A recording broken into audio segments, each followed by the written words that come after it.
Assalamualaikum warahmatullahi wabarakatuh. Sahabat beriman, kalian pasti sudah pernah mendengar kisah mukjizat Nabi Muhammad SAW membelah bulan terjadi ketika orang-orang kafir menantang Nabi Muhammad untuk membuktikan kenabiannya dengan cara membelah bulan.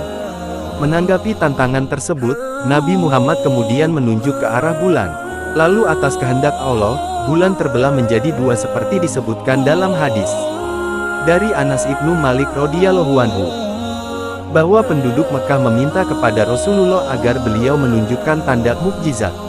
Maka beliau memperlihatkan kepada mereka bulan terbelah menjadi dua bagian hingga dapat terlihat dua hiro dari celah diantaranya. Hadis riwayat Bukhari nomor 3579.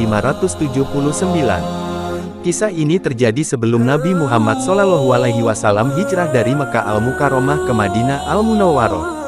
Melansir dari tulisan Abdul Syukur dalam buku Uswah Rasulullah Perspektif Al-Quran dan Sunnah, penduduk Mekah tersebut pernah bertanya pada Rasulullah, "Wahai Muhammad, coba tunjukkan kepada kami satu kehebatan yang bisa membuktikan kenabian dan kerasulanmu," kata mereka dengan nada mengejek dan mengolok-olok.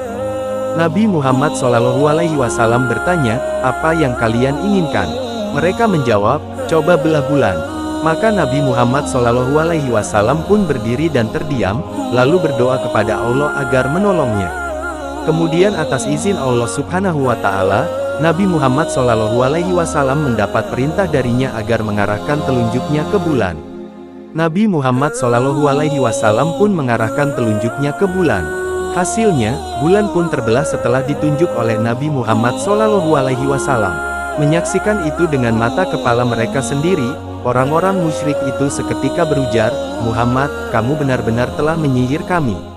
Mereka kemudian sepakat untuk menunggu orang-orang yang akan pulang dari perjalanan, sebab mereka tidak sedang berada di tempat yang sama dengan orang musyrik yang menyaksikan kejadian bulan terbelah tersebut.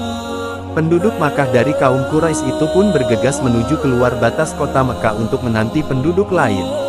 Hingga tibalah rombongan pertama yang melewati mereka dari luar kota Mekah.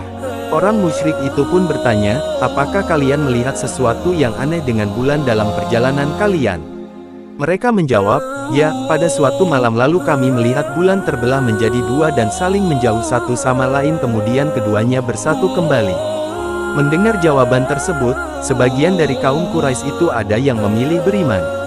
Namun, ada juga yang tetap memilih ingkar. Sebab itu pula, Allah Subhanahu wa Ta'ala menurunkan firman-Nya surah Al-Qamar ayat 1-3, yang artinya, hari kiamat makin dekat dan bulan terbelah. Jika mereka kaum musyrik Mekah melihat suatu tanda, mukjizat, mereka berpaling dan berkata, "Ini adalah sihir yang terus-menerus." Mereka mendustakan Nabi Muhammad dan mengikuti keinginan mereka, padahal setiap urusan telah ada ketetapannya. Sahabat beriman, fenomena ini juga ternyata sudah dibuktikan oleh sains sebagaimana dijelaskan pakar geologi Muslim Profesor Dr. Zaglul An-Najjar. Ia bercerita, salah seorang warga Muslim Inggris pernah menyaksikan tayangan televisi tentang diskusi dengan pakar ruang angkasa Amerika Serikat. Diceritakan, para astronot Amerika Serikat pernah melakukan penelitian di bulan. Mereka mengatakan, ternyata bulan pernah mengalami pembelahan pada masa lampau. "Kami mendapati secara pasti dari batu-batuan yang terpisah dan terpotong di permukaan bulan sampai di dalam perut bulan," kata pakar ruang angkasa tersebut dikutip dari buku Panduan Asistensi Pendidikan Agama Islam. Mereka pun meminta bantuan pakar geologi untuk meneliti dan mendapat informasi bahwa hal itu terjadi karena bulan pernah terbelah lalu bersatu kembali. Wallahu alam bisawab. Semoga Allah yang maha bijaksana senantiasa melimpahkan nikmat ilmu kepada kita semua sehingga kita mampu mengambil hikmah dan pelajaran serta mengamalkannya dalam kehidupan sehari-hari. Wabillahi taufik wal hidayah. Wassalamualaikum warahmatullahi wabarakatuh.